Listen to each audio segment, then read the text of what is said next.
Oh my God, is that Basti? Hey, shut up! Oh,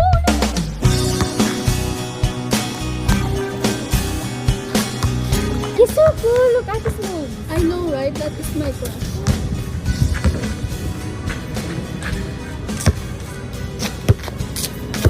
Hey, are you okay?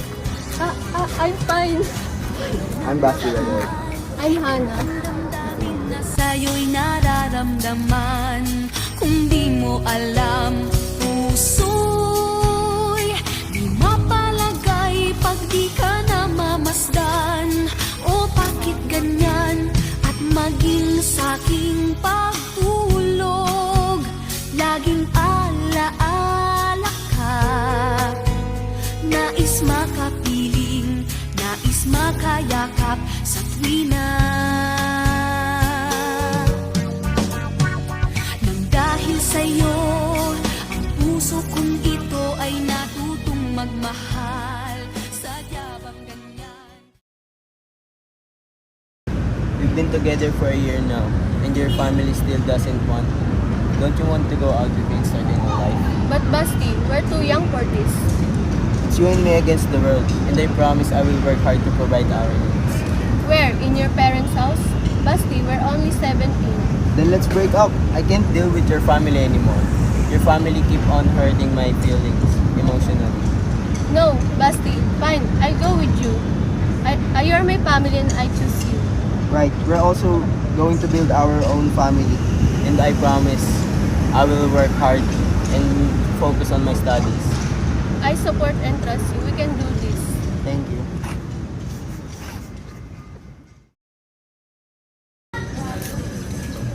Here. thanks, Aling Nena.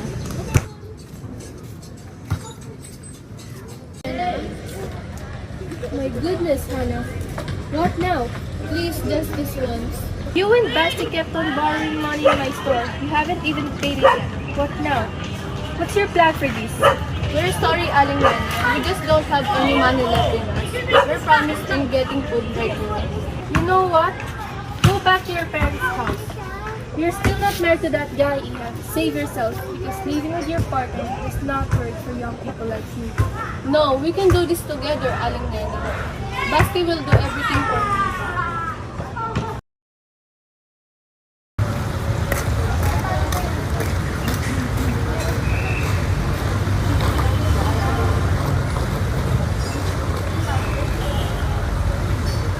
Mom, take a look. I got this from the garbage bag. We'll finally eat. Son, you shouldn't do that. Your father's son is sick. I'm sure he got us something. But mom, we haven't eaten for 2 days. I'm hungry. Despite the increased availability of food in the markets, hunger and malnutrition are still a problem, particularly in Filipino homes with low income. According to the most recent social weather station study, over 2 million Filipino families went without food, at least once over the course of the previous 3 months, a marginal increase from the prior quarter's data.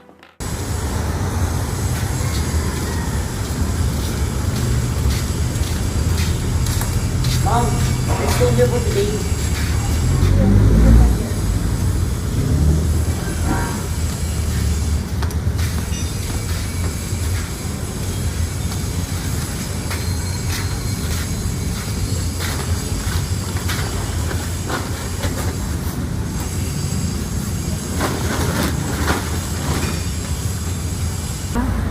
Basti, is that you?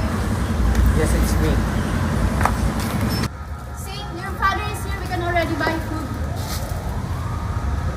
I can't find any money. I tried to apply to an agency, but ended up being rejected. They don't hire people who didn't graduate from college. I only finished high school. It's okay. We still have food. I found it in a garbage bag. What? Who told you to do that? Joshua, we may be one of the poorest, but we don't eat garbage food. We don't have enough money, Basti. We have no choice but to endure this, okay? Mom, sit here.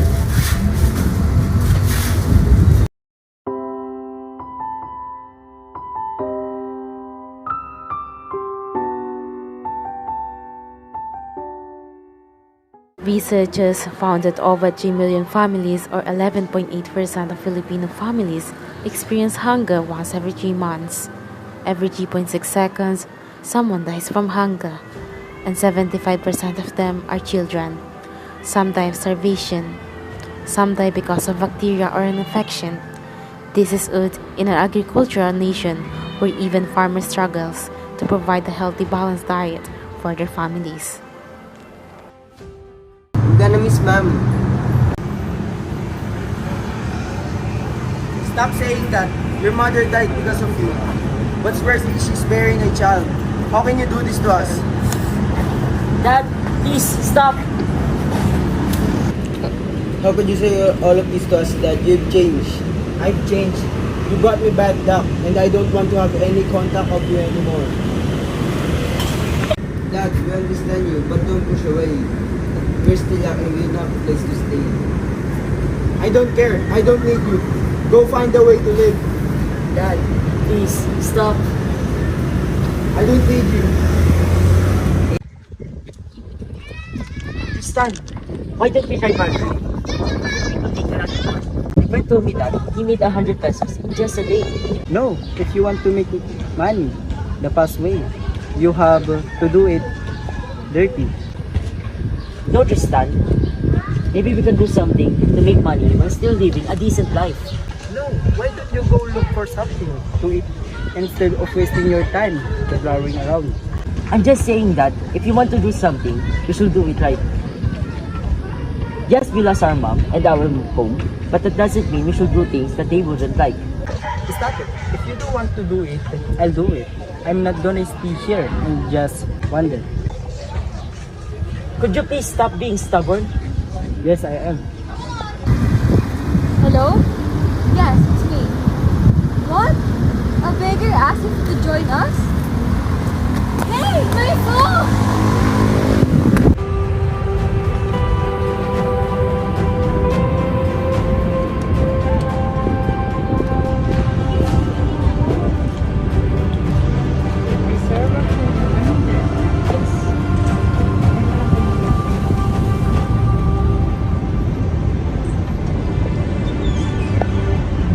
In life is defined as achieving a personal goal while overcoming obstacles along the way.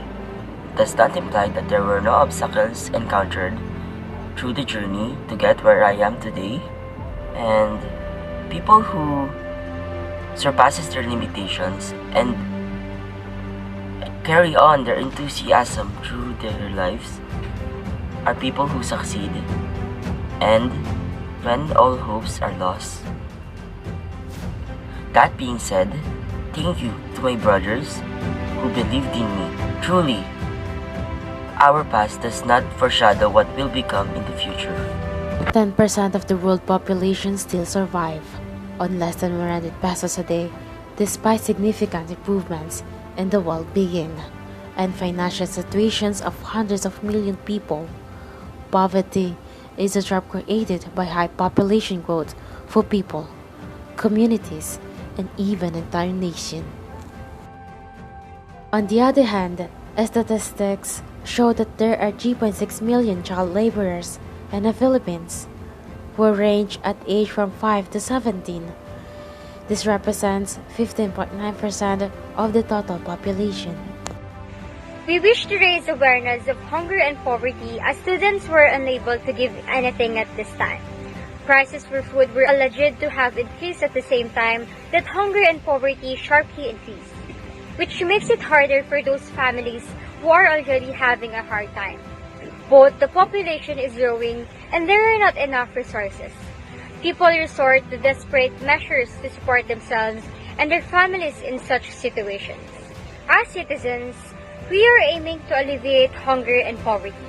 In order for us to achieve this, we must first consider all the consequences of this deprivation. Subsequently, these results are interconnected and necessarily need an operative result. First and foremost, the solution to these problems wouldn't be possible without the assistance of our government. It must provide more programs in poor areas with the aim of assisting them with their food and giving them an opportunity such as supporting employment and workers, improving education access, providing free birth control and contraceptive counseling, and addressing inequality of opportunity. When we start with the people who are empowered, we can address all the issues that affect poverty and hunger. Ultimately, together with my colleagues, the simplest way that we can offer to achieve our main goal is to start donating and giving them some food. Given that we are millennials, we will use our platform to support job opportunities and influence people to be aware that this issue still exists in our country and needs our help.